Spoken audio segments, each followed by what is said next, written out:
everybody, this is Dr. Greg, and this is a video recording to introduce co-occurring disorders for spring 2022 to all of you. I'm going to be going through some of the main highlights of navigating and completing the course and review the syllabus and assignments with you briefly, just to hopefully cover any initial questions people may have. So first things first, before I kind of run through the content on e-learning, I want to just give a quick introduction to the textbooks that we'll be using here. First textbook is the Atkins textbook. I'm still using the one from 2014, although there is a new textbook, a second edition that's out now as well.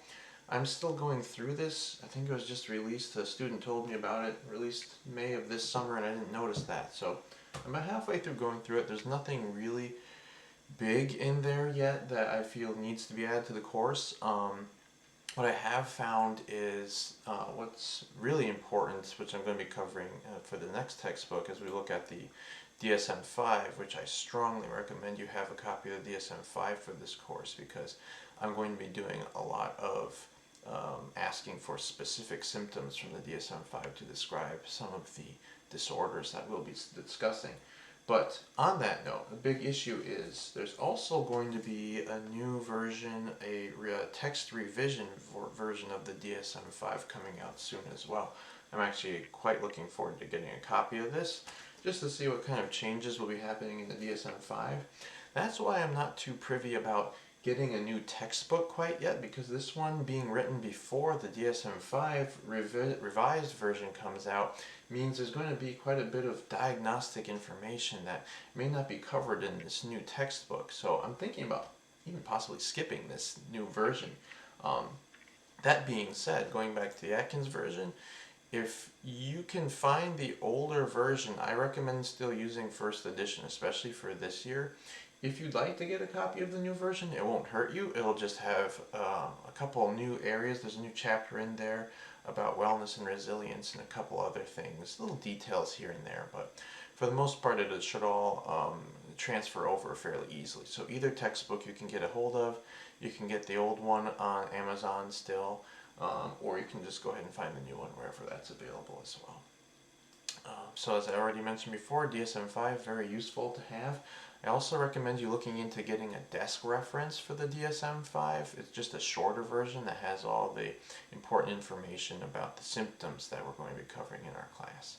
So those are the two main textbooks. There was another textbook I used to recommend, but now I just have all of that scanned in on PDF, so no need to go through that. So now we're going to go ahead and switch over to the course itself. Currently I'm viewing the course in instructor mode, so I'm going to go ahead and switch this to view as student, just so it'll look like the way you all will see it. First it'll bring me to the home screen here, and we see here we've got my course introduction video, which I'm currently recording. I try to make a new one every semester, especially if new things come up. Welcome page, a little bit about me over here, and then we go up. Primarily where you're going to want to spend a lot of your time will be the content section. I'm sure if you've done e-learning courses before, this is nothing new for you. Something I like to really highlight, the way I structure the course is syllabus is going to have all the most important details about completing this course in the right kind of pacing. And if you want to get immediate access to the syllabus at any time, just click this overview button over here, and that will bring up the PDF version of the syllabus right here, which is where I'm going to kind of go through some of the syllabus with you right now. As you can see, there's also modules down here. As you're looking in this content area, an overall table of content, there's this student introductions module here, which you can feel free to complete during your first week of class. This one is not graded, it's just for you to, if you'd like, check in with your other classmates. Another important item here that I'm going to go over in the syllabus is the case assignments module, where you're going to find, this is where I put all the larger assignments for the course that are kind of more involved papers that you really should kind of get a start on as soon as the class starts. That's why I put it on top here. The assignments are going to be due throughout the semester, and I'll show you more details about that. But below the case assignments, we go to week 1, and you see I got week 1, week 2, week 3. So the rest of the modules kind of fall in line with what you'll expect for the rest of the course. Now you're going to see something else down here in the content area to be ready for. This is not going to be open right away, so I will have all the lecture slides. I have a lot of online lectures that I put in here all in video format. You won't have access to those slides until about 2 or 3 weeks before the exam. I try not to have all my content just out there for an extended period of time because I want you to be able to kind of go through and actually watch these videos I created in order to complete the weekly assignments.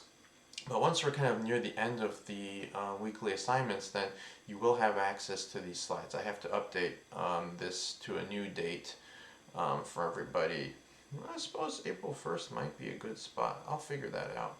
I also have a little thing down here too for the final exam. This just gives you a little bit of a practice pre-test and a study guide to go off of. Nothing too involved, but it can be helpful. I'll talk more about the exam in a minute. So these are all the modules. I'll show a bit more information on that, but first let's go back up to the overview here. Open up the syllabus. First you'll see kind of the normal kind of course objectives, course description, the required text as I mentioned before. I highly recommend the DSM-5, and you don't really need this dual disorder one anymore because I have all the valuable parts in there. It's a quite old textbook too, so although it has some great clinical information, it's a bit outdated. For all the more recent information, I have the articles. All of their references are included here in the syllabus, so if you have troubles locating any of them, they should be around here. They're all listed here at least. I know some of these I'm going to have to start updating as well. They're all relatively recent research, at least within the last 20 years for most of them, but you know, research is always an ongoing changing area too. But for now, these are all the different articles that we'll be reading for this course. They'll also all be available in the individual content areas that they're needed for the weekly assignments. Down here we see just an overall description of the different assignments. When it comes to the weekly assignments, we're going to have Dropbox, which are just mini papers. Be sure to really kind of edit those accurately as you can, grammar, spelling, all those things. Discussion posts, same thing. Those are going to be completed in more of a discussion format rather than just a paper that I grade. Everyone else can see your discussion posts, and what most important and different about discussions is that you're also going to be required to reply to another student. So most of these weekly assignments will be due on Saturdays. So you turn in these assignments, you do your post, and then for the discussions, you have to reply to another student by 6 p.m. that Sunday. So you get as long as, here's the thing with the discussions. As long as some other students are putting out posts, you can reply to them immediately. I'm going to sometimes have to mention this to students to kind of be courteous if they can get their discussion posts out there early enough for other students to put a reply. I can only give so much space in between, so I do try to watch these discussions and to make sure people are posting them to give other students enough time to put replies out. So please try to be courteous. Keep in mind that as you're posting your discussion, other students are going to need your discussion up there so that they can create a reply of some kind and get full credit for the assignment. So just keep that in mind. It's about 2 points out of 10 for each one of those, so just be sure if you want full points to get that replied when our student in by 6 p.m. the Sunday after the assignment's due. And then there's the lecture responses. Something really important to keep in mind with the lecture responses is you won't see those on the module until you watch the actual lecture videos. So let's see if I can go over to module 1 here and see if this is working correctly. So here you see first when we click on the module, we've got objectives, the reading assignments, what videos to watch for that week, and then the assignments. For first week, we've got Dropbox 1 and then the lecture response 1. Here we see all the content available. So we got the working definition of recovery. I have this little DSM-5 symptoms slide here for you to look at as well. Really important for I'll go over that later, don't worry about that for now. So go back up here and this will bring us back to the module. Now, here's the lectures, right? I got some lecture edits, I got an APA formatting video. Now what's really important is to go through these videos, right? Because right now, as you can see, we only have Dropbox 1 available to submit an assignment for. You're not going to see the lecture response assignment until you complete these videos. Until you watch these videos, you won't see the second assignment. It'll be locked in a sense, and it says so right here, right? No lecture response assignments may not be visible until all lecture videos have been viewed. So make sure to keep that in mind as you go through week to week to watch all these videos down here, and so you can finish the assignments. Okay, so let's go back up to overview, back to the syllabus here. We just finished talking about these weekly assignments. Always feel free to email me if you have any other questions. I believe I've increased, oh yes, so Dropboxes, I try to keep a word length in there. Be sure to watch out word for word lengths. Try not to go over 600 words for Dropbox responses. I really do look for these assignments to be concise. Concise is a big thing for me. I think about all of this in terms of a clinical setting, right? When you're writing reports, when you're writing notes, we want to make sure we cover all the important details so that, one, we're not oversharing too much personal information in the documentation we write, and we're sharing all of the relevant things so other clinicians can see and listen and understand the main clinical features of what we want to share about the clients we work with. So that's why concise, short but detailed is crucial to me in terms of just communicating the facts with our colleagues in the clinical set. So anyway, those are the weekly assignments, and down here we see what I said before as these case assignments. The case assignments are 3 larger assignments. Paper 1 is 100 points. They'll be due somewhere around the halfway through the semester. I'll show you the due dates down below in a second. We also have a case discussion, which is kind of like the discussions up here, only it's going to revolve around this bigger case you're building. And then near the end of the semester, we'll have a paper 2, which will be a treatment plan. So we got assessment, case discussion, treatment plan. One thing I really make sure to mention here every year, I try to mention is do not copy and paste any content from one assignment to another. Always rewrite your assignments. Technically, it's considered self-plagiarism if you copy and paste information and significant amounts from one assignment to the next, and that's a big deal, right? It's only a big deal in the academic world because we need you doing original work for each of these assignments.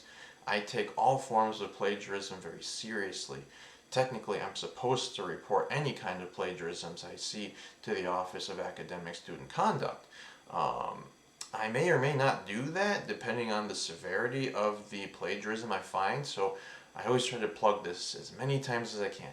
Please be as familiar as you can with all the different kinds of plagiarism there are, how to properly cite and direct quote things from content. If you are pulling anything from online, I've caught so many people over the years who just look up something on an internet page and copy and paste it into their assignment. Sometimes they try and sneak it in between paragraphs or something like that. I've seen a lot of different things. I can't say I catch it all. I mean, I'm sure I'm not aware of all the things I haven't caught, but I do take this plagiarism thing seriously. And almost every semester I find somebody who copies and pastes something directly without properly citing or quoting it. And it's always very gut-wrenching. I try to be fair with how I deal with things, but if I see a pattern of it over time, then that could end up with a 0 in the course. So I just want you all to be familiar with these types of things too. That being said, do your best to just write a continuous case from one of these assignments to the next, but it doesn't have to be. You can write a whole new thing for your paper 1 assessment, your case discussion, and your treatment plan. It just kind of gives it more of an interesting flow, I think, throughout the course to develop your case from one to the next, as if you're doing an assessment for them, as if you're discussing with your colleagues this new case you're dealing with, as if you're creating this treatment plan for this one person all the way through. It can be fun, but you also don't have to do it that way necessarily if you want to really avoid any kind of possible self-plagiarism, or you just feel like being more creative. Maybe you have a couple ideas of what you'd like to do. Also, make sure it's fictional, or that none of your colleagues or I could identify the person that you're basing this information on. Make sure to mix and match if you're trying to use things from prior people that you've actually worked with, or just use a fictional character. I actually had somebody use what's his name? The uncle from Avatar once. I thought it was hilarious because I just had finished watching that show, and it was actually a really great depiction of Uncle Oren, I don't remember his name, but being addicted to opioids or something. It was really great. Anyway, one more assignment here at the end here. We got a final exam worth 50 points. That will be available for you to take on any of the days of the final exam week. Just be sure to keep in mind that once you start the final exam, you have 100 minutes to complete it, which means you can't stop and pause halfway through. You gotta finish what you've started once you began the exam. The exam is challenging too, so keep that in mind. It's not an easy exam. It has the largest variability in grades I see through any of my assignments for this course. So be sure to be familiar as you can with all the information that I give in these lectures, particularly all the information about how to distinguish different mental health and substance use disorders. That's what a lot of the exam questions will cover, as well as all those research articles that I include along with the readings. So that's one of my tips I want to give for that final exam. Here, of course, we have the page on accommodations and academic dishonesty, as already mentioned, and it's written once again in here. I try to write this in here a lot because I really try to give people a chance to be aware of student conduct when it comes to things like plagiarism. It says in here, make yourself aware, understand procedures. The undergraduate catalog that pertain to academic honesty has it all right here. And like I already mentioned, cite anything that you take from an outside source. If you want to copy and paste something, be sure it's quoted and referenced, and do not make any more than 1/3 of any assignment you submit to me direct quotes. So that's the 1/3 rule. It should not be more than that, because that's plagiarism too. Even if you properly cite your direct quotes, if more than 1/3 of your assignment is just direct quotes, it's still plagiarism. We still need your original words in there every time. So always make that kind of the go-to rule here. Your own original words. I mean, heck, you can just shuffle words around, add a different slight synonym to a word than the one that's in the content you're using. You just have to do something with it so it's yours and just altered from its original form. And then it's not plagiarism. So I'm giving you kind of the groundwork rules here. I almost feel like I'm giving you rules how to cheat better, but honestly, I'd rather you just follow the rules the way they're written in this system, so that I don't have to catch all these silly things. Anyway, we got the grading scale here. Down here is the actual schedule for the courses. So this will be an important page to be aware of, because I tried to get everything, all of the dates, all the weeks on here for you to see. So they're basically weekly except for spring break. We can see we go from one to the next with the different readings and the assignments as they're due. And these should correspond pretty well from week 1 to week 2, etc. over here. Obviously there's some overlap or just some parts between weeks. For instance, this week is not a weekly assignment technically, because it's paper 1 and case discussions are due rather than one of the weekly modules. So that's why there's not a one-to-one overlap between these weekly modules and what's on here. Just keep that in mind too, right? Because paper 1, see it's right here kind of midway through the class, but you're going to submit that up here in the case assignments tab. So it's not going to be down here wherever it would be between week 7 and week 8, right? So technically this is where it would be in the modules, but it's not. It's up here. So I put some little stars there just to keep that in mind. Paper 2 is due down here, and the final exam will be open for those days here for when final exam is allowed to be open, basically. I think that's all I have to say about this. Always, once again, let me know if you have any questions about the schedule. Oftentimes I can make little mistakes. Maybe I put one of these dates in wrong or something like that. I'm pretty sure I got the course all put together fairly well this semester, but always let me know if you see something that's not updated accurately or you're just not sure. Down here is my important notes page. This offers a lot of additional little bits of information that are pretty important to this course. So hence why I got all in caps and it says read this.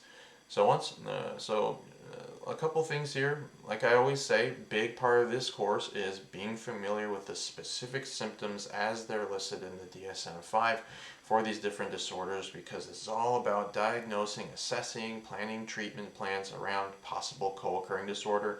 And diagnostics are super crucial so you can tell the difference between a mental health disorder that is organically derived from a person's state versus something that's being heavily influenced by a substance, right? That's all about how these symptoms overlap or contrast. So I got an extra little link here. Like I said before, get yourself a DSM-5 if you can, or a desk reference. Oh yeah, so all the weekly assignments, if you miss a weekly assignment, this is a nice little thing I've done for people because I don't like failing people. I'll just be clear about that. For your late reading assignments, those are the weekly assignments like the drop boxes, discussions, and lecture responses. If you're ever late for one of those, I mean even a minute late, and this is why I'm a stickler for the due dates. If you are just a minute late, you can still submit them, but you're going to get a 50% point reduction before grading if any of those weekly assignments are late. That's different for paper one. Paper one gets a 10% point penalty because it's a 100-point thing. I don't want to knock off 50 points right off the bat. So you basically get a 10% penalty for every day paper one is late. I can't do that for paper two because it's due kind of near the end of semester, and I can't submit any late assignments past or once exam week begins. I can't accept any new late assignments because I just won't have time to grade things after that point. So you'll have to be able to get in any of your late assignments by exams week, by the final exam week. Otherwise, they won't count. Unless for some reason you have a major medical emergency and you get an extension somehow. A lot of people are getting COVID last semester, so always try to get me those doctor's notes. If you get sick, if you get injured somehow, we have to try and estimate your length of illness. You know, for COVID, it's 2 weeks. I can give you, or I won't put any penalties on your late assignments. But if it's getting close to the final exam or finals week, we'll have to figure out what to do for that. Maybe do an extension. But I'm trying to be very, try not to do too many extensions here either. So we'll work it out the best we can. Like I said, no late assignments after final exam week begins. Be aware that once you begin, as I said before, gotta finish the final exam within the time once you start it. As I mentioned before here too, you can reuse cases from one to the next for the paper one and paper two. Just be sure not to copy and paste, like I said before. So I write this as many places as I can. Don't copy paste your own information from one assignment to another. That's self-plagiarism for the academic world. Do not I said that already. Choose new case and actually. Oh, right, like I said before, just make it so that your person is not identifiable in any way. Couple extra notes I may say. Always be careful, be mindful about where you're submitting your assignments. All the drop boxes, make sure you're putting them in the right drop box from week to week. I've had people accidentally put one like Dropbox 2 into discussion 2 or something like that. Something like that happens. I don't take points off as long as I can find where you submitted something and that it was submitted at the right time. I try not to take a lot of points off for that. As I mentioned already before, 1 minute late is still late, so I do take those penalties. Another really important detail. Videos, if you're running on Safari, sometimes some of the videos on e-learning will not play unless you're using Chrome or some other browser. I don't know why. I was going through some kind of improvement program through WMU and they used some kind of weird, I think it's called WMUX, was using their video upload system, and it just didn't play for Apple products for some reason. So if you're having troubles viewing any of these lecture videos, try using Chrome or a different device. I apologize for that. I do not know why their software hasn't been able to keep up with that. One other thing too, if you're looking for the final exam, we go to assessments and quizzes. That's where we find the final exam over here. And it'll tell you how long it's open. You just click on here. Now, if people want to see their results on the exam, I don't typically do that unless somebody asks, just because I try to keep all my exam content confidential so it doesn't get copied from year to year or anything like that. But I can keep it open for a brief period of time once final exam week is closed if anybody asks for that. So just let me know. Rubrics, that's another really good one in assessments. If you want to see how I grade particular assignments, for instance, the case discussion right here, you can preview it, and it will give you a list of all the ways that I'm assigning points. For instance, this one I put a lot of points in here for you giving feedback to other students. That's what the majority of points for the case discussion will be. And then we've got paper 1, paper 2, all the drop boxes, and the discussions have their own rubrics as well. Along with the rubrics, I try to give you detailed outlines for every one of those case assignments. So you click here. Let's go to paper 1 assessment. There's an outline right here. And if we click on this outline, let's see. So I try to be as explicit as I can, 6 to 10 pages in length, 12 points, Times New Roman, double spaced. Let me know if you have any questions about how long these are supposed to be. Then we go down here and we can see all the details. I have a video lecture for looking into these particular areas. Try to keep it like this format is on this page. I know it's not exact APA formatting here, so when it comes to APA formatting, I'm mostly just concerned with proper citation, proper use of font and grammar. Nothing huge. I'm not a big stickler for the proper headings or cover pages. Do that if it's what you like to do. I'm mostly looking at citation and referencing and just how the paper is written on a grammatical or spelling basis. Using italics correctly, things like that. I don't usually take points off for things like that. One thing that I have become quite a stickler for is please try your best not to capitalize things unless they're actually supposed to be capitalized. For instance, mental disorders. Don't capitalize any disorders unless they're based off of the name of someone, like Alzheimer is an actual person. That's why Alzheimer's disease is capitalized. Things like bipolar disorder, don't capitalize it. Please don't. I see so many people have gotten into this bad habit. And it's probably one of my favorite parts of the publication manual. This is the new one. You don't really need this. There's still an old one. Volume 6 has the same information, but in here it tells you exactly what you should and should not capitalize.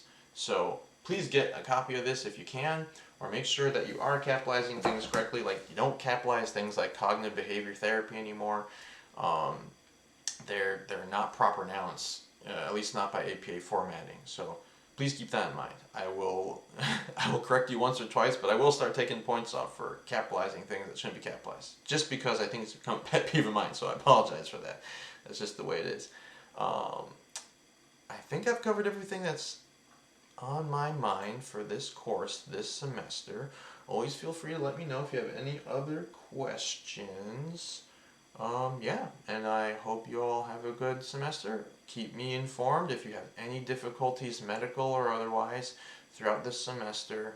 I'll do my best to work things through. Always try to let me know before something becomes a bigger issue, right? Catch things and let me know as soon as you can. Because I can't help with things if you tell me afterward, right? If you submit to paper 2 after you just had COVID and you missed the whole piece of it, I'm not going to I have to hear ahead of time what's going on. So please just keep that in mind. I wish you all the very best and take care.